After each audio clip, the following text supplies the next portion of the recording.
Vibrio cholerae.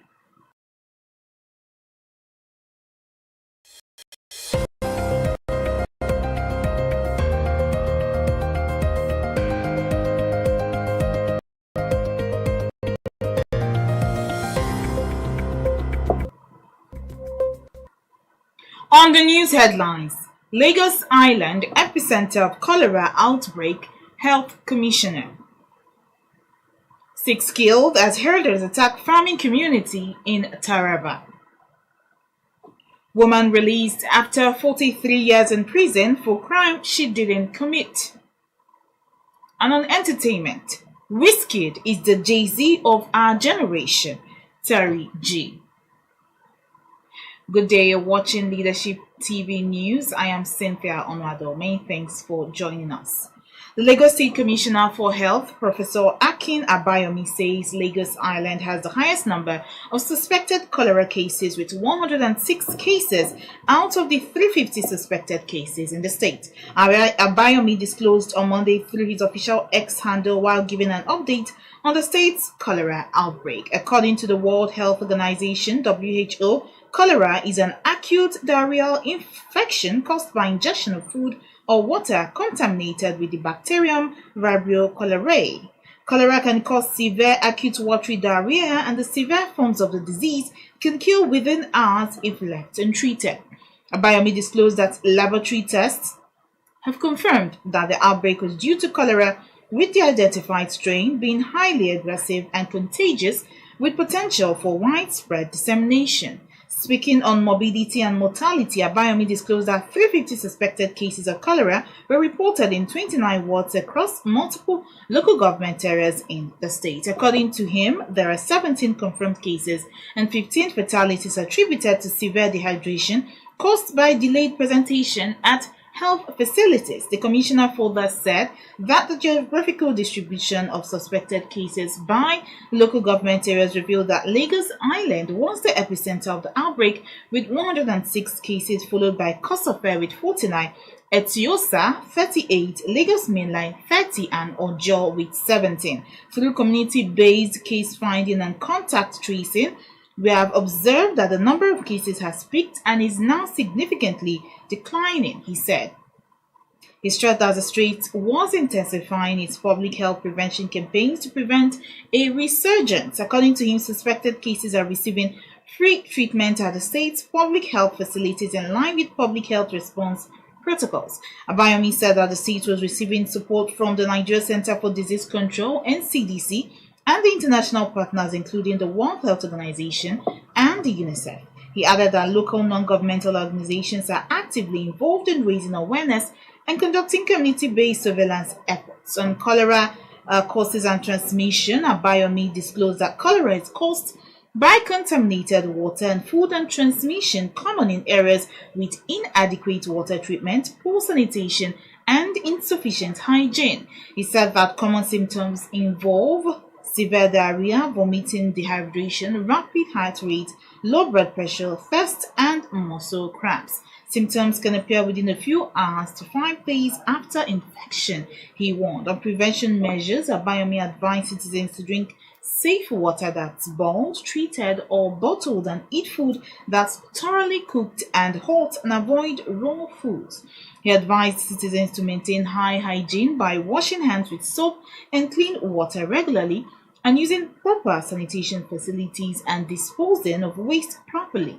Speaking on the treatment, Abayomi stressed that immediate action on rehydration was key, adding that oral hydration salts, ORS, are crucial. And moving on now, no fewer than 6 persons, including a 92-year-old man, have been killed while several others injured when suspected herders attacked a farming community in Mararaban, Azagwa, Maihura in Bali, local government area of Taraba State. The attack, which occurred on Sunday, was targeted at the farmers living within the Mararaban, Azagwa, and Alele villages. Residents of the area, Malam Isa Abdul, told the leadership that trouble started when a Fulani man who was drunk and high on drugs was found dead on his way home from Maihura market. It is an unfortunate development. The relatives of the deceased, who later recovered his corpse, accused the T villagers where the man died of being responsible For the death of their brother, there was nothing actually to point to the fact that the man was killed.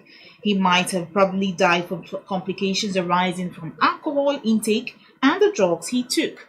But his relatives, who suspected he was killed by the thief villagers, mobilized and started attacking and killing people, Malam Abdul said.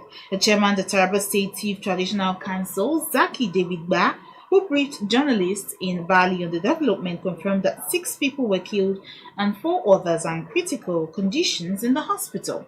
The thief leader who condemned the attack, however, commended the security agencies for their quick intervention to calm the situation. And the Taraba State Police Public Relations Officer, DSP's Gambo Kwache, who confirmed the attack in a telephone interview, however, said only 2 corpses were recovered by the police. Gambo added that no arrest has been made so far, but security operatives were combing the area in search of the attackers. And now the Sheikh of Borno, Alhaji Abubakar Umar Ibn Gabai Al-Amin El-Kenemi, has called on President Bola Tinubu and the military authorities to clear the remnants of Boko Haram terrorists still occupying Guzamala local government headquarters and other communities in Kokawa, Abadam Council areas to enable millions of displaced people to return to their ancestral homes. The Sheikh noted that the only way to restore civil authority in these affected communities is for the security agencies to seriously take the war to the doorsteps of terrorists hibernating and still in total control, particularly in Guzamala Council, where there is no civilian presence for many years. A traditional ruler stated this when he paid a Salah homage to the Borno State Acting Governor, Dr. Umar Kadafor, at the Government House in Maiduguri on Sunday. And still on news from northern Nigeria, the multinational Joint Task Force MNJTF said one fighter of the Islamic State of West African Province, ISWAP, has been killed, 3 others surrendered, while 34 hostages comprising women and children have been freed in continuation of operations in the Lake Sality 2.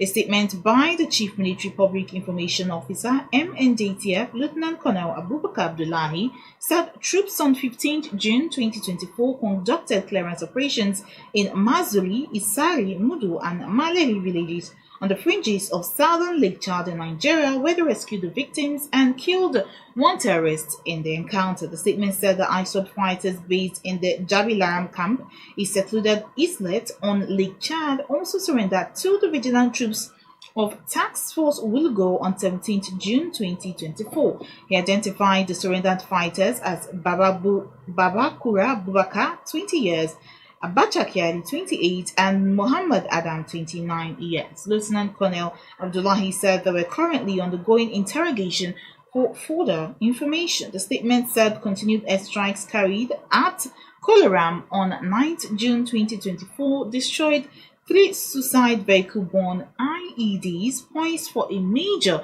terrorist attack. He added that the combined efforts of ground and air operations are significantly degrading the operational strength and morale of the terrorist factions in the region.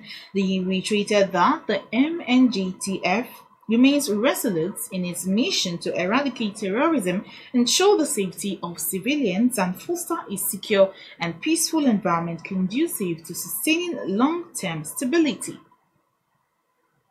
And outside the shores of Nigeria, Sandra Sandihem, a Missouri woman wrongfully convicted of murder, had been released from prison after spending over 4 decades behind bars. A Livingston County Circuit Judge overturned her conviction, citing clear and convincing evidence of her innocence.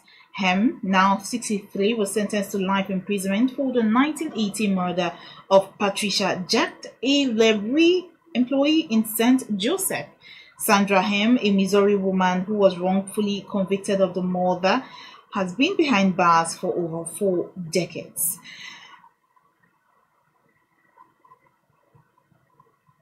And finally, now on entertainment news, popular singer Gabriel Oche Amani, better known as Terry G, has insinuated that his colleague Wizkid is a Nigerian version of Jay-Z. Jay-Z is a billionaire American hip-hop legend and businessman known for his business acumen and huge influence in hip-hop culture. Featuring in the latest episode of the Afrobeat podcast, Terry G expressed his admiration for Wizkid. In his words, Wizkid is the Jay-Z of our generation. He's the first-born child of the new generation of Nigerian musicians, and we'll always give it to him. One thing I like about Wizkid is his courage. He has inspired a lot of people. The Akpako master recalled how Wizkid came to his house back in 2016 for a recording session with him. Wizkid came to my house in Ishaga in 2016 to record a song with me. I was very happy he came. We recorded 4 songs together. God bless Wizkid, Terry G said. And on that note, we end the news here on Leadership TV. For more of our news stories, you can log on to our website. That's www.leadership.ng. Many thanks for watching.